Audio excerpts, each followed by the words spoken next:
অসম বিধানসভালৈ যেতিয়াই শপত গ্ৰহণ কৰিলোঁ তৃতীয়বাৰৰ বাবে যথেষ্ট ভাল লাগিছে আৰু নিজৰ দায়িত্ব আৰু বাঢ়িছে। ভালকৈ কৰ্তব্য পালন কৰিব লাগিব অসমবাসীৰ কাৰণে। এই বিধানসভাত শপত লোৱাৰ লগে লগে বা বিধানসভা চৌহদত যেতিয়াই প্ৰৱেশ কৰিছোঁ তেতিয়া মনটোলৈ আহিছে মই সমষ্টিৰ কাৰণে, অসমৰ কাৰণে, অসমীয়া মানুহৰ কাৰণে কাম কৰিব লাগিব। আৰু আমাৰ এই বিধানসভাৰ গাম্ভীৰ্যপূৰ্ণ পৰিৱেশ যাতে আৰু ভাল হয়, বিধানসভাৰ গুণগত মান যাতে আৰু ভাল হয়, তাৰ কাৰণে মই নিজকে জড়িত কৰিব লাগিব, নিজৰ ভূমিকা তেনেকৈ পালন কৰিব লাগিব। এটা সুন্দৰ অনুভৱ, দায়িত্ব পালনৰ এটা অনুভৱ আৰু সমষ্টিবাসীয়ে জিকাই পঠাই দিছে।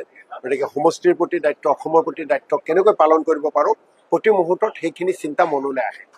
আমি যেতিয়া সমষ্টিত ভোট বিচাৰি ৰাইজৰ মাজলৈ যাওঁ সেই সময়খিনিতে ৰাইজৰ ক'ত কি অসুবিধা ৰাইজে আমাক কথাবিলাক জনায় বা ইলেকশ্যন খেলিবলৈ যোৱাৰ আগতে গোটেই সমষ্টিলৈ মোৰ কি পৰিকল্পনা যুগুত কৰি ৰাইজৰ ওচৰলৈ লৈ যাওঁ যে এনেকৈ এনেকৈ কামবোৰ কৰিম। গতিকে এটা মাষ্টাৰ প্লেন এটা বনাই লৈছোঁ।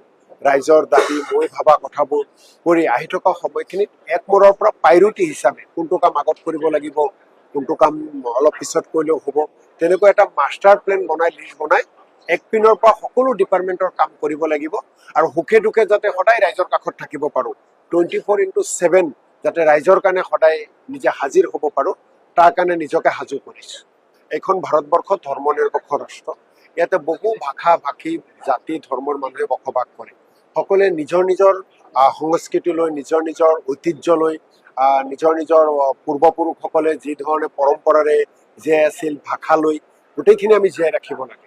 আৰু অসম বিধানসভাই তেনেকুৱা এটা পদক্ষেপ লোৱাৰ বাবে মই অসম বিধানসভাক ধন্যবাদ জনাইছোঁ।